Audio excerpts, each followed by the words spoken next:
Welcome to In Body, In Mind.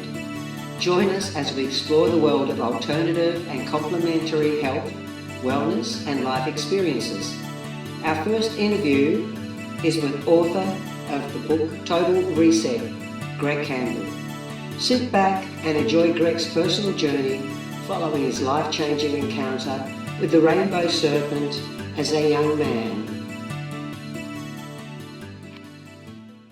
I could not imagine a more ideal person to interview for this series than Greg.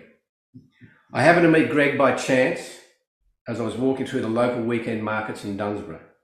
The title of Greg's book immediately caught my eye, Total Reset.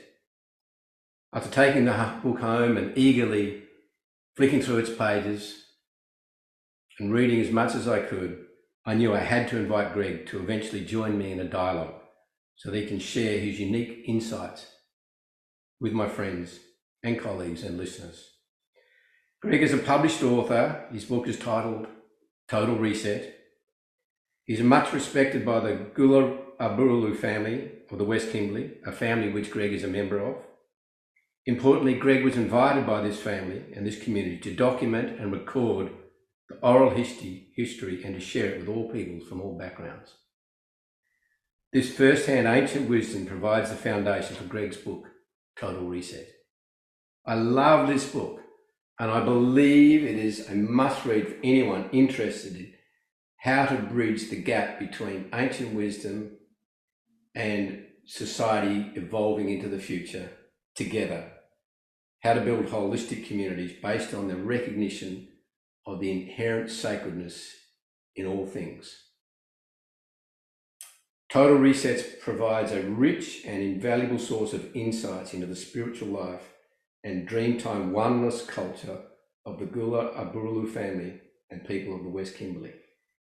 I must say that I've not come across anything in Western Australia or Australia which comes anywhere near the scope and depth of Total Reset. Its timing is so important. It's a wake-up call.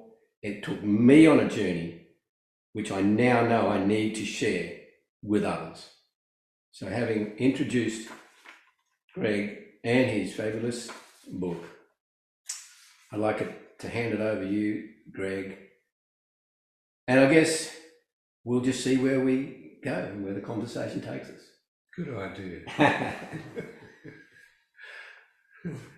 Thank you for that very gracious oversight.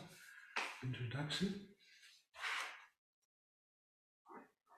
I guess one of the questions that sort of comes to mind first up, maybe in the book you talk about your experience on the beach down here as a young man, and it was a mystical experience, and I'm fascinated by this experience for a number of reasons, because it seems like your whole life took on a direction as a result of that experience. Definitely. And I understand that experience involved living through a number of past lives and right up to their deaths. And I have this question for you. It's a 2 or 3 part question, I guess, out of it is, how much of that was sort of destined to happen that day? And then how much of your life after that was destined to unfold the way it did? And the second part of the question was, it's a question really into the unknown for me. I've never even thought about this question before, but because of what you went through that day, and from my understanding of the practices that I've been undertaking in my life to investigate my own karma and the length and time it takes, how much do you think that event accelerated your own growth? So there's a sort of twofold question there. I think destiny is, it can be understood in many different ways and therefore misunderstood as a concept. What we do know is that causes have effects, that actions have consequences, that we're living in a flood of impressions which become memory, and as energy is not destroyed, only it changes form, we hold it inside us. So we're holding vast amounts of energy in the form of what in the Vedic culture would be called samskaras or karmas.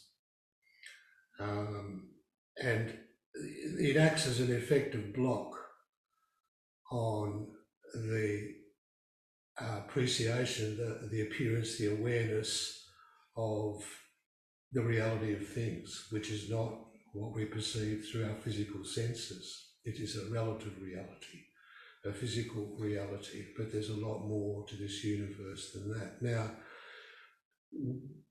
how one comes to that appreciation experientially, not just as an intellectual exercise, is a great mystery to me. I've seen people who have worked really hard their whole life, noble people, good people, doing excellent works, who are not spiritual people from their point of view, but from my point of view are deeply spiritual people in the most natural of ways. And wonderful things happen in their life and so on. You say, well, is that destiny, or is that because of their choices that they've made, if the exercise of free will and so on? I don't know. I do know that we've all lived many lives, that there is only the one existence, but there are so many forms that we take within that one existence. But our deeper self, our inner self, remains as it is, whatever the form, whatever the vehicle that we decide to sit in for 60 years or 100 years or whatever. Now, is that driven by destiny? Well, better to say it's driven by the consequences of past actions. It's the accumulation of energy that we're holding in our non-physical being. And I guess that brings me to the second part of the question, which is that event on the beach that day back in 1973, 72? Yeah, 72, 6th of November. Yeah, 6th of November. Okay. Yeah, Do you think that was an accelerating event? Because what you lived through might have taken a whole lifetime of spiritual practices to live through. Or more, or many lifetimes for that to happen. Yes. It may have been destiny, and it may have been something that happened in this lifetime, because when I was 3 years of age, an Aboriginal man of high degree, medicine man, shaman, law keeper, came down from the Midwest and stayed at our family home for a weekend. Now, I'd never seen any human being in my world other than a white or Asian. That was it. And then when I woke up that morning, I ran to the kitchen, sat on my high chair, looked up, there was this very big, extraordinary, almost bluish black man sitting at the other end of the little laminated kitchen table. And he had a huge smile on his face. He said, "You must be Greg." And he melted me completely. We had a whole weekend playing in the bush, boomerang, and he was just a remarkable man in my life. This is the only one I distinctly remember from the age of 3. Very clear, vivid impressions of that weekend. And I know that he did something to me, not something physical. He put something in me. I think it was through his eyes. Right, a into my transmission of some eyes. sort. Yes. Okay. I still to this day don't know what he did, and I Yes. don't think I ever will, No. nor do I need to. But I do know that it triggered something. Right. So when, for the first time in my life, at 23 years of age, I came down to the southwest. I'd never gone more south of Perth. I live in Scarborough than Mandurah, and more north than Lancelin, and more west than Notwest, So coming down here was a big thing, and I loved surfing at Scarborough Beach, even though it's not a very good I was there a few years after you. Yeah, winter's doing good, the same summers thing. there's dumpers, Yes. all the time. So coming down here was like a dream. And this was when there was still just Caves Road was a gravel track, you know. And so came down here 20 years after the Jupiter thing, full-blown 23-year-old Aussie male. Love tequila, love beer, love beautiful women, love football, love cricket. You know, the whole life is so cool, you know, and you're full of that sort of, right. So classic Aussie male. Not a gross Aussie male, because I had cultured mother. I read a lot of books and so on and so forth. But just an ordinary Aussie bloke, and come down here to go surfing with my mate and his girlfriend. And so I turned up down at a place I call Kundana, not far north of Margaret River, the mouth of Margaret River, a few k north. And I'm sitting there at 5 in the morning, 5:30 in the morning, 6th of November, the sun's coming up, they're asleep. I'm outside my bathing shorts, so I'm ready to go surfing, but I thought, no, I'll just hang out here and wait a bit, because it's a bit dangerous to go surfing by yourself, 800-metre break out there, and white pointers and so on. So I was sitting there.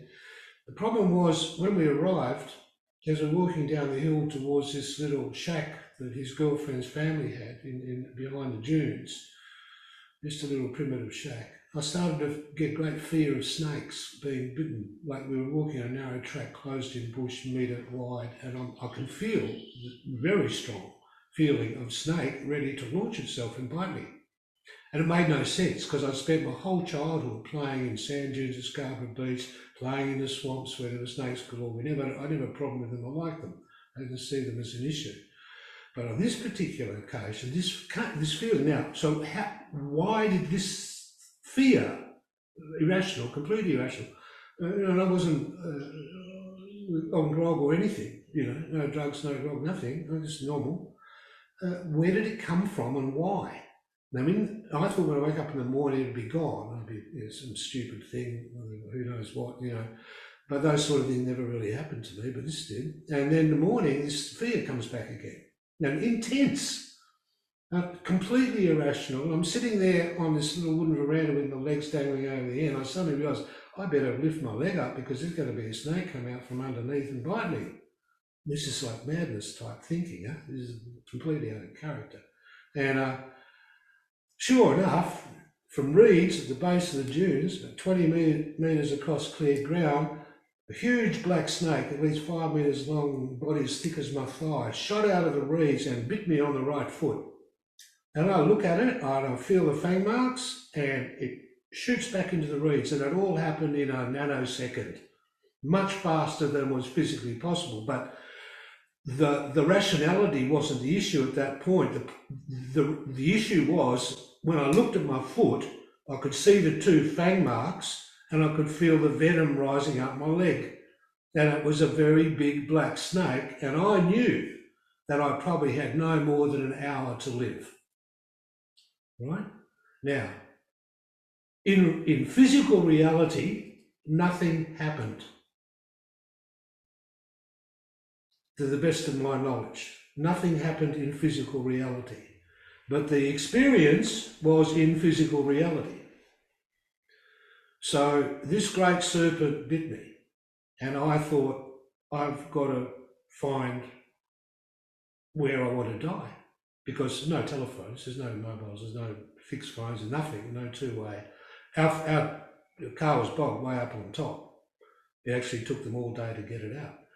But so I figured, well, there's no medication, you're cooked, where do you want to die? Well, I love the Indian Ocean, I'll go and sit there. That's as good a place as any, looking west, in Scarborough, sitting there looking west. So I go, I managed to get there, I sit cross-legged on the ground. This is a 104-degree day, Fahrenheit, and 40 degrees or something centigrade. Now, beautiful blue sky day, no one around, not a single human being. And I'm sitting there alone on the beach, a few minutes go by, and I'm not there anymore. I'm dead, I'm gone. But only for a little bit, because suddenly I'm there again, but it's about 500 years ago. I'm an old man, not in a good state, laying in a pretty primitive dwelling, dying in pain, no one around, nothing. And I go through about 30 minutes, 20, 30, 40 minutes of this experience as that man. So I'm not looking at it. I'm the man and I'm dying. And it was exhausting. And the moment I was gone from that body, there I was, sitting on the beach again, eyes wide open, looking around, thinking, well, am I dead or am I alive? Like this, there's no one else around. And I wasn't sure whether I was dead or was, and then it didn't matter because a couple of minutes later, bing, I'm no longer there anymore. And now it's 450 years ago. There's another one, like that. It went on like that 6 times. Then we get back here again after the last one. Now I'm sitting on the beach. Now I have no control over what's going on whatsoever. Zero. So the first time in my life, I have awareness of no control whatsoever at all. So it says to me, what do you really want? Now it was a voice that had no sound. It was like inside yourself sort of thing. What do you really want? I thought, well, I really want one thing. I want to be with my beloved girlfriend, Lisa. She's in Paris. She's been on my wife for 30 odd years. And she's passed cancer, wonderful human being. I just want to be with my wife, with my girlfriend, rather. And it said, that's fine, you can be with her, but if you want to be with her, you've got to die. Oh my God. Now, death was no longer an issue. I'd already died 6 times in one morning. And I was really, emotionally way beyond being a wreck. No more emotional wrecks. There's no more fear of death. Simple as that. I wasn't sure I was dead or alive, but there was no more fear of death. It'd gone. So I'm sitting there looking at that and I'm thinking, well, that's a really tricky decision. Do I want to be her? Do I want to be with her? I love her so much. I've got to die. That is so disrespectful of the gift of life. It's like, that doesn't feel right at all. But then love is the ultimate power. Surely you go for love, not for life. That's an ego thing. So this thing goes on half an hour. I never looked more closely at anything in my life, I think. And finally I said, it's okay, I'll live. And instantly, sense of self expanded out 100 metres at least all around. Everything was no longer this little form here, it was all this itself. It was resonating with that awareness, that whole thing. And it was great explosion of bliss or ecstasy accompanying it.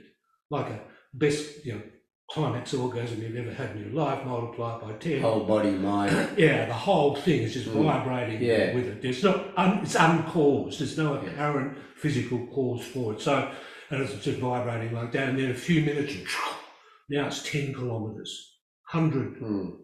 No, whole Earth, solar system keeps going. The Yoga 33 pulsations, David. The Yoga Sutras describes expansion as one of the cities.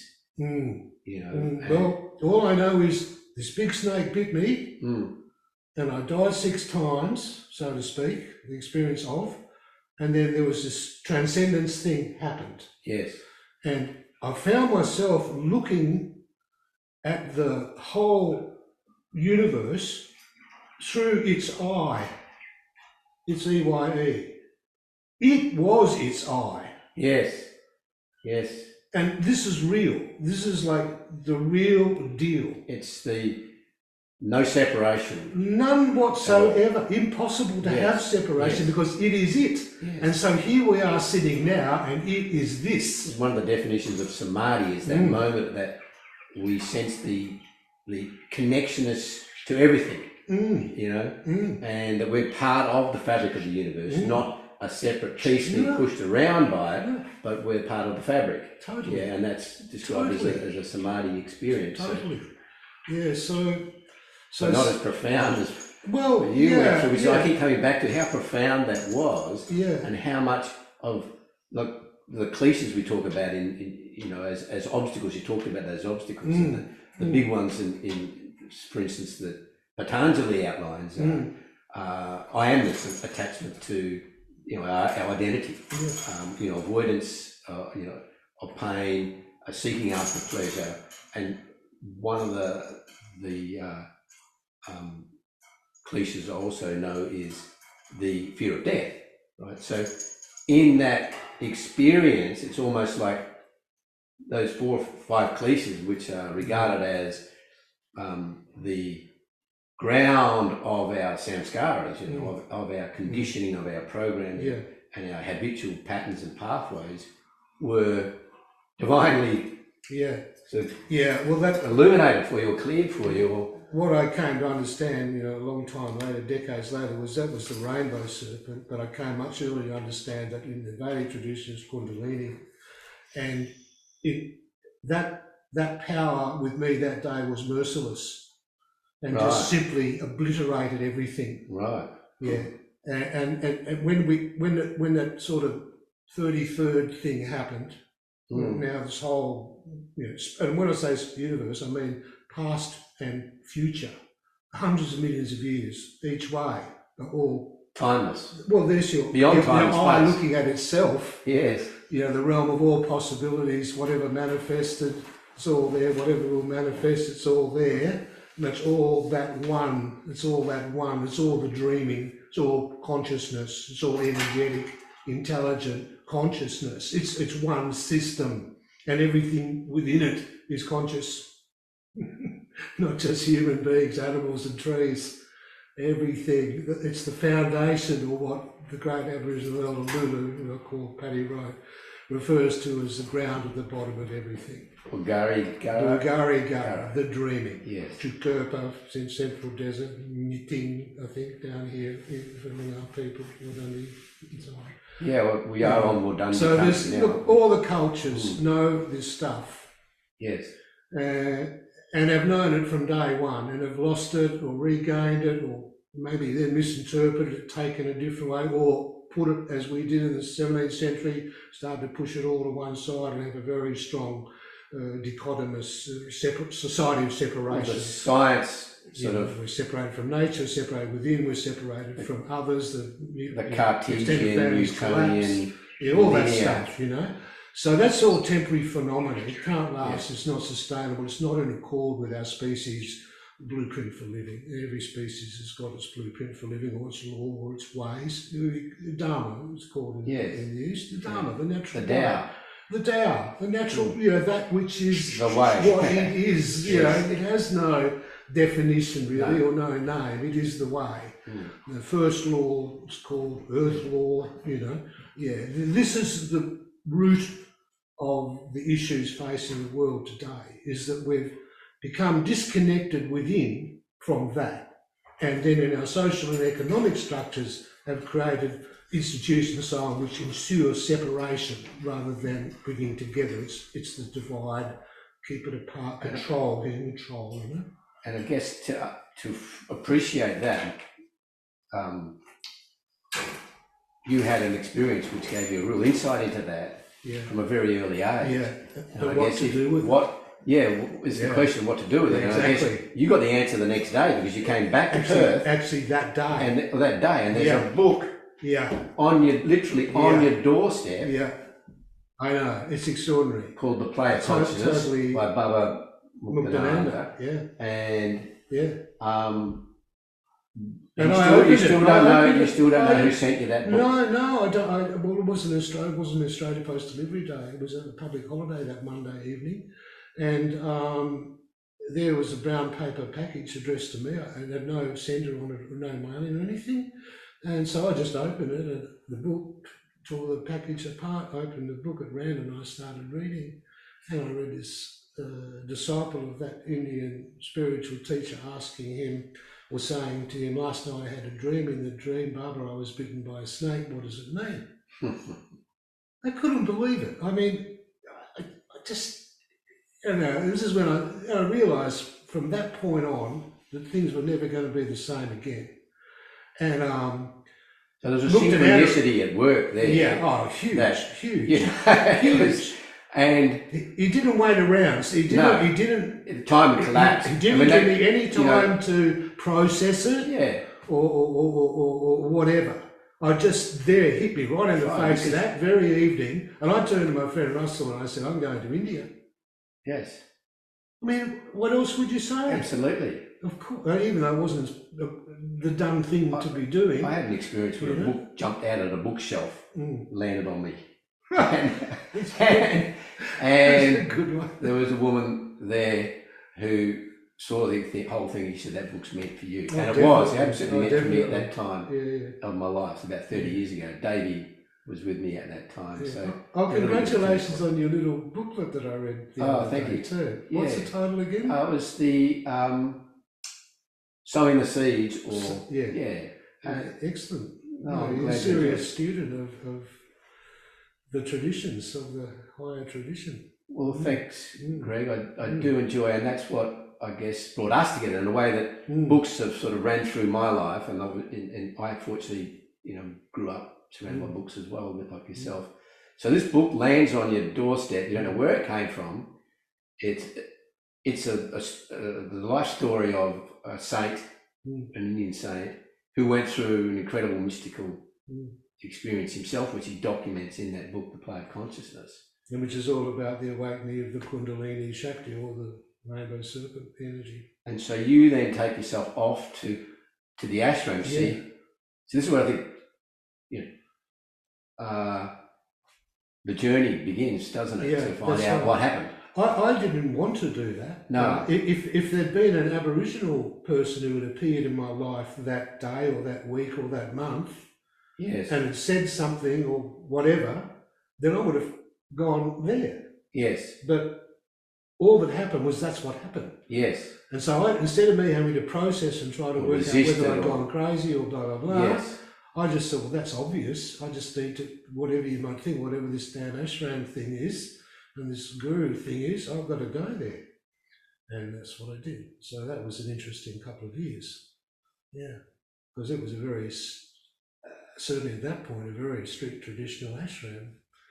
Yeah, no sex, drugs, rock and roll. No, it sounded very austere and very rigorous. With chanting, a lot of hard work outside in the field.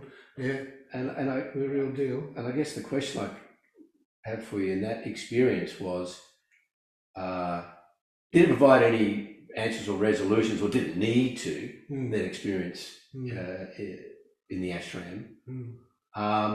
But I guess it also, the second part of the question is that your career took off, also seemed to be ordained in a way, but it took off on a path of which involved meditation. That's right. And so forth, which led you to Canberra and so forth. So how important was that? I guess that experience there in the ashram provided the foundation for that. Yeah, well, for that career move. Whereas the rainbow serpent gave me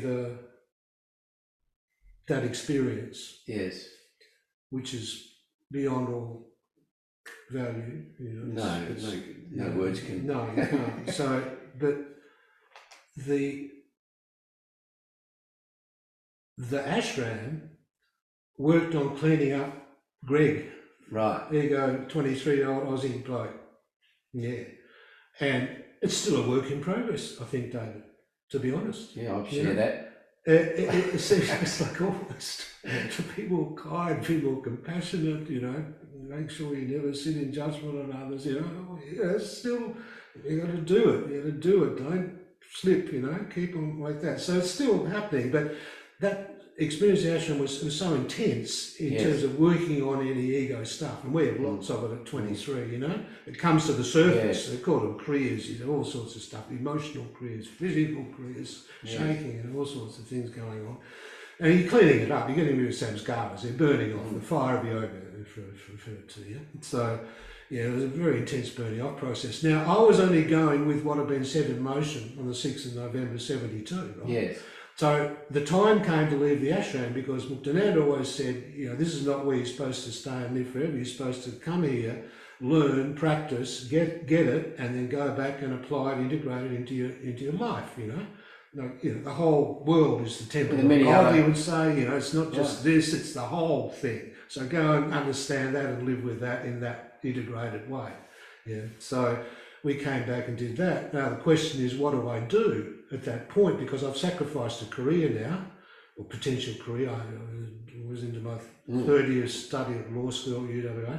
So no, so what do I do? Do I go back and do that? Well, not really at this point. You just got to get something simple. Join the public service, federal public service, class 1, $5,800 a year, assessing claims for unemployment benefits, what is now Centrelink, right? And that's my career right there. This is coming straight out of the SRAM after the Rainbow Circuit. I'm sitting there doing that. I'm having a lot of bliss learning out how to do this really efficiently, so that all the people who don't have money or unemployed get their checks exactly on the day they're supposed to get it, and not what was happening 5 days later or 7 days later. And people actually had someone to talk to in those days. Well, people appreciated it. All on the and computer a couple of them told my boss, and the boss said, "Oh, you're doing well. You know, we'll make you a class 2, 3. Like this. This goes on for about 18 months, and then one day, the new boss of the whole department in Canberra, Patrick Lanning, had been appointed by Malcolm Fraser to head it and clean it up, came visiting. And he was looking for some bright young bucks to bring into Canberra and change the culture of the place, which was a proper mess. And for whatever reason, you know, I spoke up at one point, and he, taking offence at a policy change that was about to be introduced, whereby department officers could spy on people in their bedrooms through binoculars and take photos, and that would prove they were in a de facto relationship, therefore they wouldn't get the married pension, they'd only get, you know, single pension, money would be saved in the budget. I thought this was outrageous, you know. It actually turned out to be not legal and it was abandoned. But Lanningham liked the fact that I spoke up against it, no one else would dare speak up against it. He was an Irishman. That's the sort of, exactly, he was. He was a brilliant Irishman, 3 degrees, barrister, Sydney barrister, Deputy Commissioner of Tax Office, introduced computers. He was a brilliant man. And so he dragged me into Canberra on double, triple promotion to Canberra. You know, so here I'm in Canberra. Well, what happens? Now, I'm not thinking I'm a public servant. I'm in doing my daily practices. I'm doing my chanting and meditation, hatha yoga, but I'm not imposing it on anyone. I talk about it. I just do it from, 4:30 to 6:30 in the morning, and then I just have a normal day and go and enjoy cafe at Cock Beach or whatever, that sort of stuff. It's all just generally normal life. But this thing has happened on the 6th of November 72, and I can't get rid of it. There's even times when I tried to stop this awareness, this consciousness. Please, just leave me alone. Let me be a normal guy again, you know. Well, I was a normal guy for the outside world, but inside, we're completely different. So anyway, it takes me to Canberra. The day I arrived, Lanningham calls me up to his office at 6 in the evening. He says, "Now, young fella, you tell me everything about yourself." So I tell him everything about myself. And this is the way I've been since that day. And he starts to get very amused by it all. And he starts to get very pleased. And he says, "I had a senior executive who had a stroke the other day. Very sad to see him in hospital, half paralysed." He said, "Too much stress, you know. There's a lot here like that. Can we do something about this meditation thing? That could help people, yeah?" I said, "Oh, definitely." He said, "Well, let's do it." I do learning stress courses with meditation. This is very progressive. 1978, 79. It's a foresight. Oh yeah, way ahead of the game. And the other bureaucrats in Canberra at the time were not like that at all. So we went ahead and did it. We had the first meditation thing, 1 hour in the middle of the day, lunchtime. It was being done for free, service to everyone in the headquarters in Canberra. There were about 900 people. Well, there were about 60 people turned up. I was amazed. I thought, this is weird, you know. This is like meditation's only embraced by hippies and people don't know what to do with themselves, and seriously religious people, you know.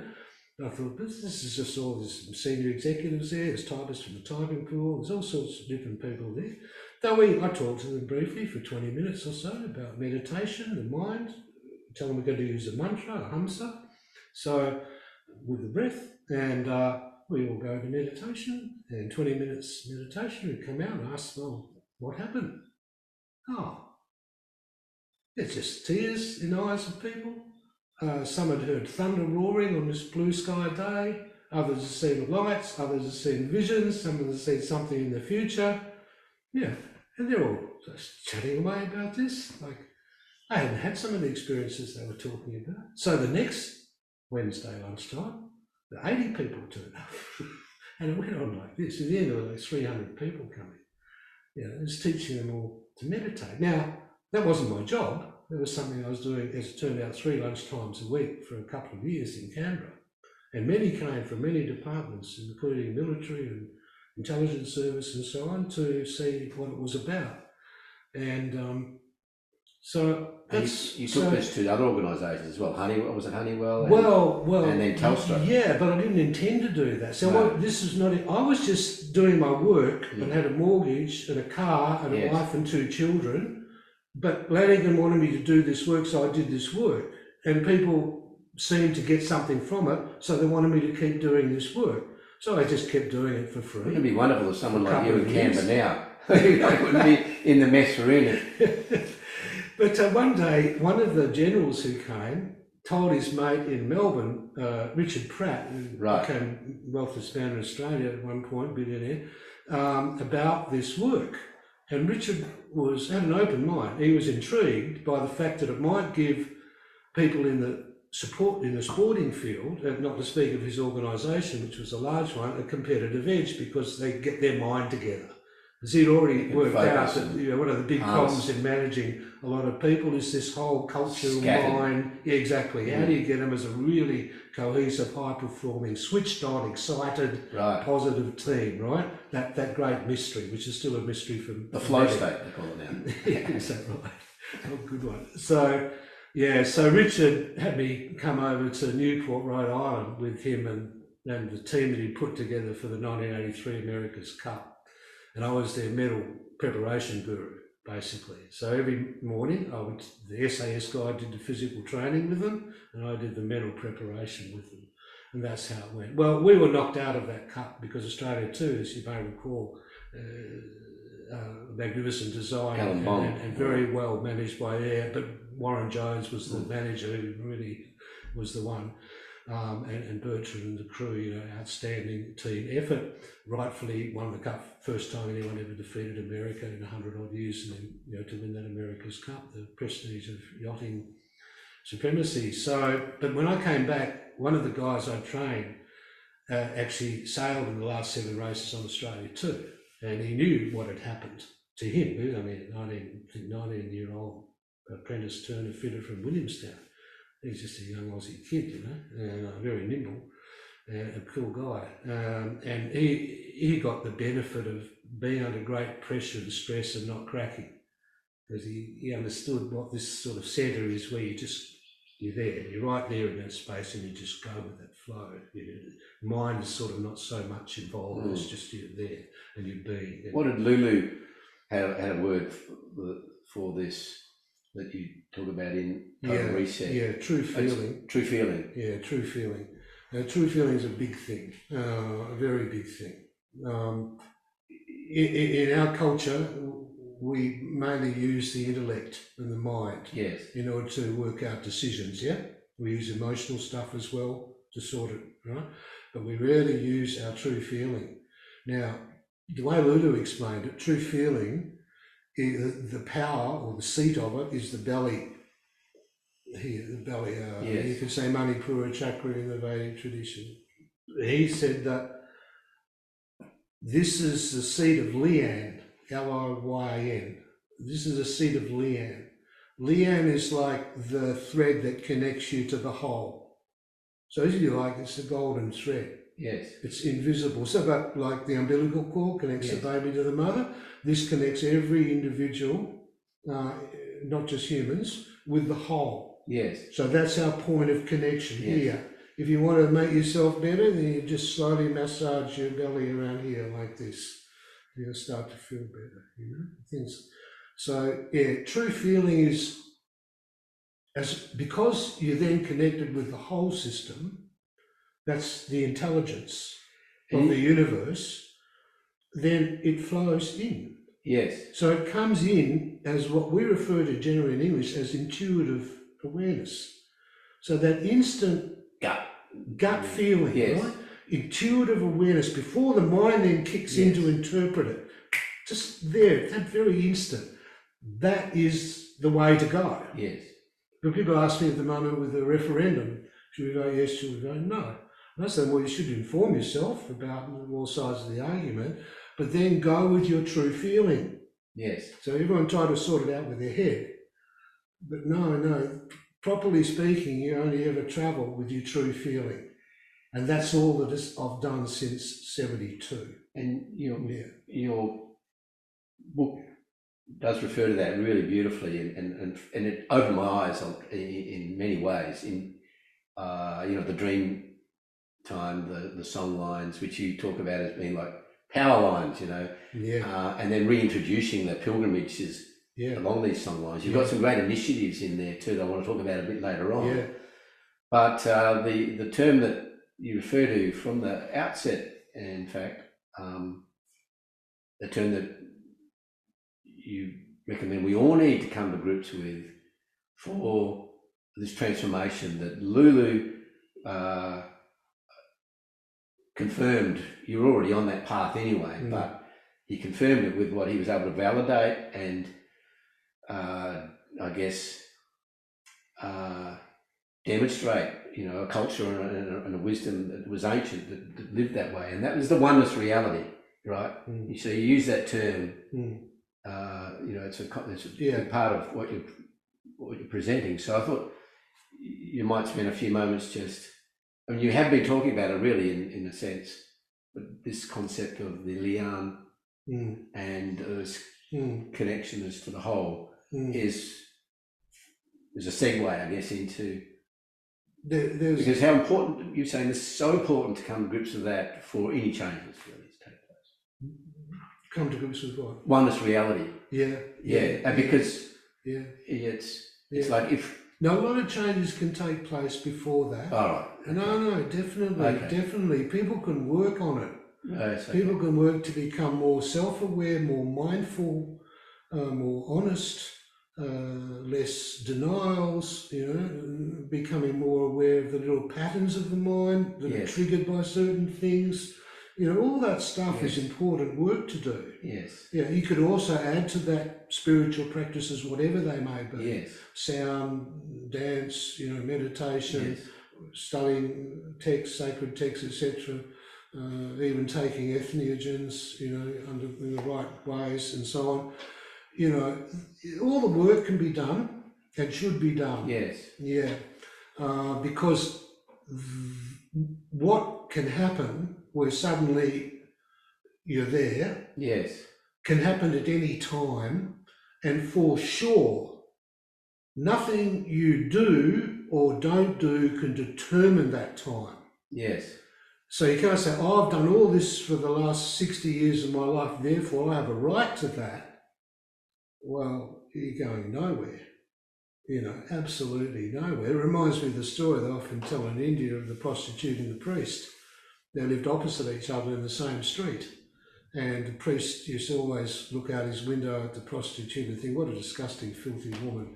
How unfortunate I am to have the karma of living here with her. Da, da, da, da, da. And she would always look out the window at the priest and say, I wish I was, a divine being like him and so pure and so sweet, like that. And then they both died. So they're out the doors of the gate of whatever. And the keeper of the gate says, okay, well, let's see, who do we have? Oh, yes, we have the priest. And the priest says, yes, well, I assume I'm going to heaven. He says, no, unfortunately, you're going to hell. And the prostitute, you're going to heaven. Now, it tells us something about the nature of the mind and consciousness, doesn't it? Yeah, no.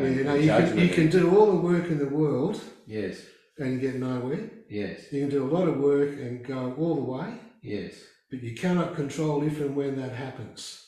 But one thing I know is it happens to every being that exists. Yeah. It's like, if you talk about that story from India, another one that comes to mind now is it's not uncommon for someone in India to have the experience of, that they are God. Right? And the story goes that someone who's had that experience says to someone else in the street, I'm God. Yeah, so what? So am I.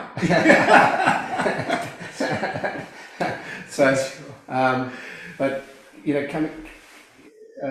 just coming around, I guess my approach has been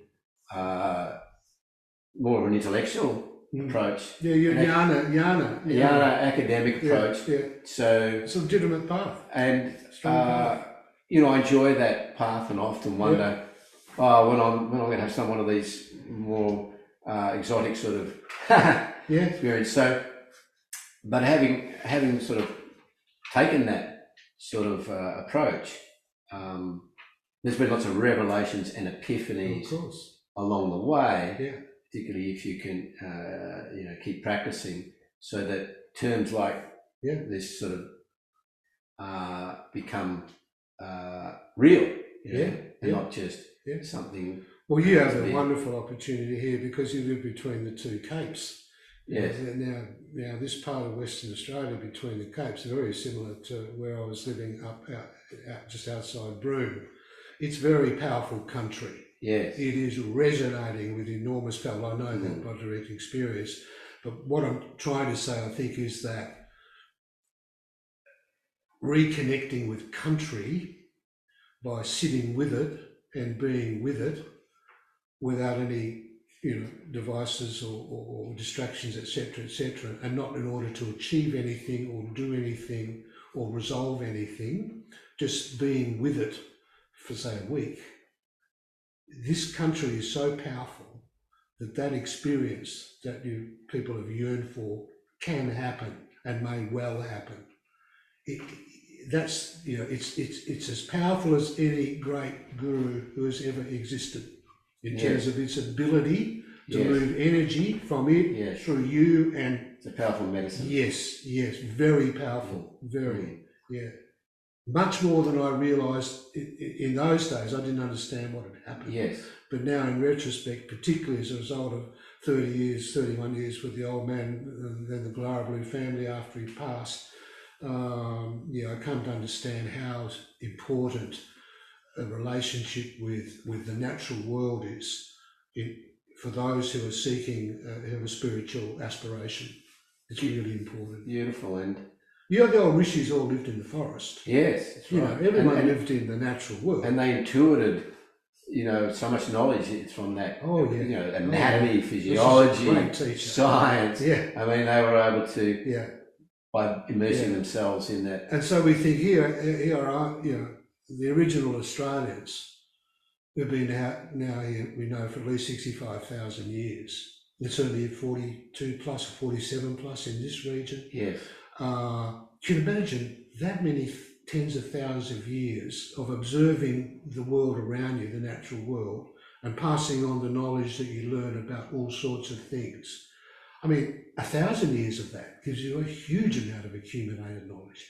But 60,000 years, it's priceless. Yeah. And that knowledge will extend inevitably beyond the knowledge of the physicality of our world to the whole system itself, which means non-material reality or spiritual reality. And that's why it was such an important part of Aboriginal culture, not because they were less evolved and less intelligent and less civilized, but because they had become aware of the wholeness of the system and fully embraced it. So they made spiritual reality the core of how society is organised and functions. Spiritual reality as an experience and knowledge, not just as an ideology devoid of the actuality. Yeah. That is really, I mean, in some what way, they have to offer this whole world. In some ways, sitting under that tamarind tree in Broome was like another ashram. Oh, definitely, 100%, 100%. And when I got within Baba Lulu. I got within 20. There would be Lulu sitting on the red earth, the pinned down under a tamarind tree in Broome, making a boomerang typically, or a shield, or a lizard. And within 20 metres, the whole thing would shift for me. It became like an ashram space completely. Yes. It was peaceful in that space, very peaceful indeed, and very light. Lulu never had any dramas going on at all that anyone was aware of. It was a beautiful space to be in. So, and also as in the ashram, often we would sit there for some hours and not speak. We would just sit there. And he would make something, or he'd be teaching me to make something, I'd be making it, we were just making, and a lot of exchange going on. but no unspoken. but no words. Yeah, Mm. yeah, and that's very. I guess for our listeners, we could just take a few moments to introduce Lulu, and he's, he was, he was a medicine man. He was a elder of high esteem. Indeed, he was born in 1912. Yes. To a father who was already married before any non-Indigenous people entered their world. So they were still living as they'd always lived from day one. Yes. And had all that knowledge and all that. So Lulu inherited all that from his father, tribal father, Bulu. The tribal father was from the Ngina tribe. The Ngina tribe is one of the West Kimberley tribes in Australia, in Western Australia, and they are the custodians of the great Fitzroy River, the Martuwarra is its proper name, which currently is under attack from mining interests, fracking, and also people who want to take a lot of water for grow cotton and so on. They want to mess up that ecosystem for monetary gain. So he's from the Ngina people, Lulu. He was born in the bush. By that point, his people had moved to the Roebuck Plains cattle station. They'd fled their land because of horrible genocide that was going on. So it was survival, and they came in, old people, a lot of them. And Lulu was raised there, and when he was about 8, they decided to send him far away with his tribal brother, Butcher Joe Nangan, who's very famous, he's long past, and a couple of others way out into the semi-desert. And Lulu went through his whole law initiation processes out there. And then he came back to the cattle station when he was about 16, 17, 18, but the old people needed him there, they were dying and they needed support and so on. So he came back, and he very quickly became respected by everyone for his ability to bring people together and transcend differences, particularly between non-Indigenous and Indigenous people. He married a Karadjari woman, and he fled the country because she was belonged to another man. So they ran away, and they ran up north of Broome, and he met the great Jabba Jabba elders up there, who were very strong people, very strong in their law. You didn't want to mess with them. If you were on their country for no good reason, you got speared on the spot. So they understood the whole system, and as long as everyone adhered to the system, societies endured for tens of thousands of years, is the way it was working. So he met those people, and they decided he was the one who could look after their country, because all the young kids had been taken away to Beagle Bay, Lumberdina, the missions and institutions, and they were just the old people left, right? And they had no more babies. And they said, well, you're going to have a lot of babies, your people. And that turned out to be the case, with about 17 kids and heaps more grandkids and heaps more great-grandkids. So they had people to look after that country. They wanted it, when they say look after country, or refer to something as country. Country means the physical elements of the world and the non-physical elements of the world. That's country. And that includes people, obviously. We're all country. We might think we're separate from it, but not true. We're all country. So he received all that knowledge from them, the songs, the stories, the places, etc., that had to be looked after, and that knowledge had to be passed on. So he did a great job of that. Basically, without him in Broome, I think the whole thing could have fallen over. But he kept the law going. He was very strong in the law, is what people would say of Lulu. He was the keeper of two laws, so he was a big man, and he was, as you pointed out, a shaman, a medicine man, and what they call up there a mubbin man. A mubbin man, so he had those powers. Now, those weren't his powers. From his point of view, they were the powers of Yungaru, the rainbow serpent is their name for it. Yungaru is their name. So he was his conception totem, Yungarugu. Yungarugu entered his mother's fetus in the form of Lulu. So therefore Lulu had a relationship with the powers of Yungarugu, of the universal creative power. So lightning, for example, would never hit Lulu or any of his people. Snakes he could talk with, and he could move them on or shift them, whatever, you know. There was this whole, he saw spirits everywhere all the time. He could leave his body and go and do something somewhere else, not in his physical body, like healing, classically. He could bring people back from the dead, which he did on one occasion. You know, all the usual stuff. Now, when you're with him, he's just he would say, I'm just a silly old black fella sitting on the dirt making poo rings, but I don't know why people want to come and see me. I don't know why, you know. So, and the mob, you know, when you would do something extraordinary, the family, the mob would just think, oh, that's nothing, he's a Mormon man, you know, what do you expect? It was like no big deal at all. In Lulu's world, sitting on the ground at the bottom of everything, living in Mugarigo, in the dreaming, it's all a connected oneness. There's no, I am big and you are not big, or I'm smarter than you, or I've got more power than you. That's an unnatural state of separation, of division, of dichotomy.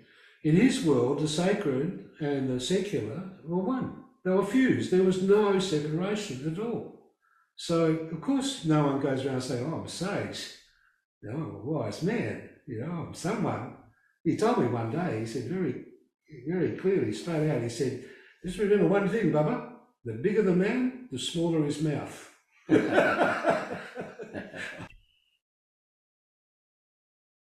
So we were talking about your experience in the Kimberley with the guru, I guess. He didn't call himself, he was very humble. No, really. Definitely not. And you two were meant to come together, and he recognised something about you that gave him the confidence and trust to pass on so much knowledge to you. And I guess you were in that time of your life where you were ready and were available for that, to take whatever time it took. Yeah. And because and these concepts that Lulu was introducing you to, like the song lines and the dream time and the ground of everything, you know, you had a pretty good insight anyway in terms of your life experiences, but to then be able to sit with someone who, as you explained, you know, embraced this, lived this, was born this, and this is the way he saw the world. It wasn't an intellectual thing. He lived and breathed it every day. So that was you were able to deepen your understanding, I guess, in that moment. And so like something like song lines, which I'd love to hear a little bit more about. Because I've never really taken a deeper look at it. Yeah. Well, whereas the ashram in India was hard, you know, hard work, with Lulu, it was harder. I didn't expect that. Yeah, that's right. And nor did I at the time. And it was much more subtle too. I mean, he basically made very clear to me that I really hadn't gone nowhere because I didn't even know how to walk. So he said, first thing I'm going to teach you how to walk. Right. Oh yeah. And then I'm going to teach you how to listen. And then I'm going to teach you how to see. Okay. Now, these were things I thought I understood. Well, I understood them in my own way and so on, but the Aboriginal way is the real deal. Right. Yeah, talking traditional Aboriginal people of high degree. It's the real deal. Yes. It has been from day one, and it continues to be, and there are still quite a few Lulus in Australia. Sure, and there always will be. Absolutely. And not all of them are necessarily Aboriginal or Torres Strait Islanders either. So, you know, it's an interesting state we're in. Lulu's great realisation in the mid-1980s was that bringing people together is critical to mapping the future.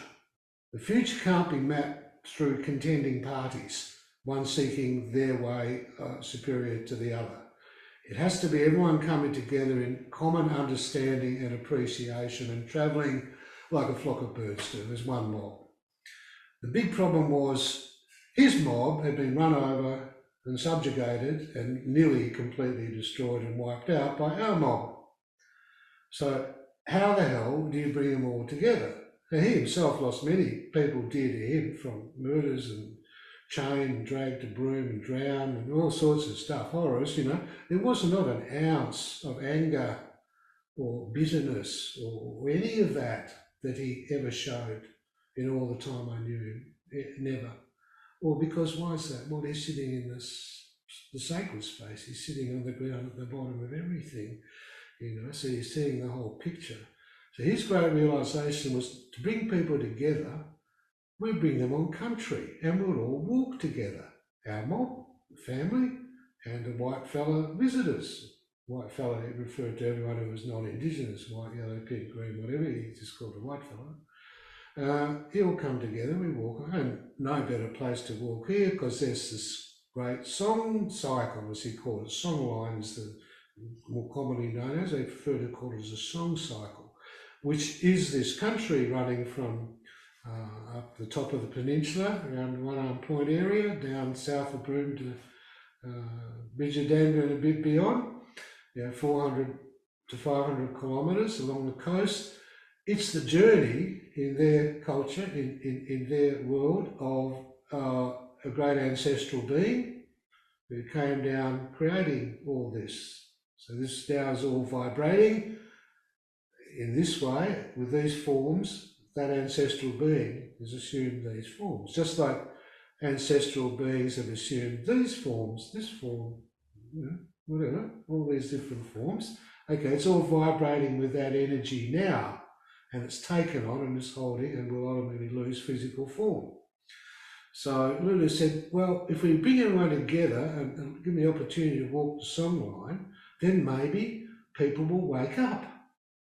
Maybe the power of country will really get inside people and wake them up.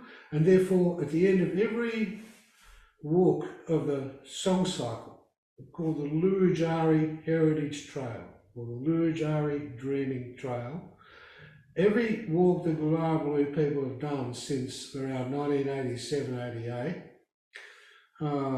it always asked, at the end of the walk, he would say, Baba, can they see? And his vision is definitely a significant strategic option for Australia to take for many reasons: economic, psychological, cultural, and particularly having an enduring society, because we are not taking advantage of what Lulu could see.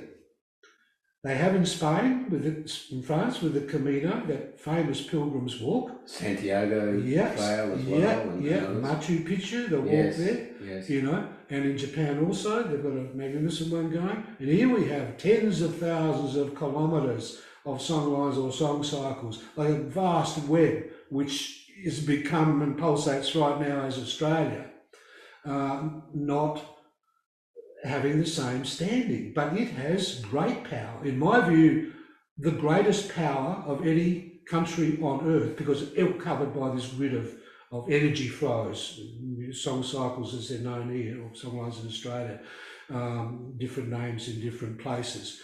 But these ones have been charged and recharged right up to now, and it still happens in the Kimberley and in the Central Desert, and in Arnhem Land, and in other places where the law is still held, and language spoken and culture continuing.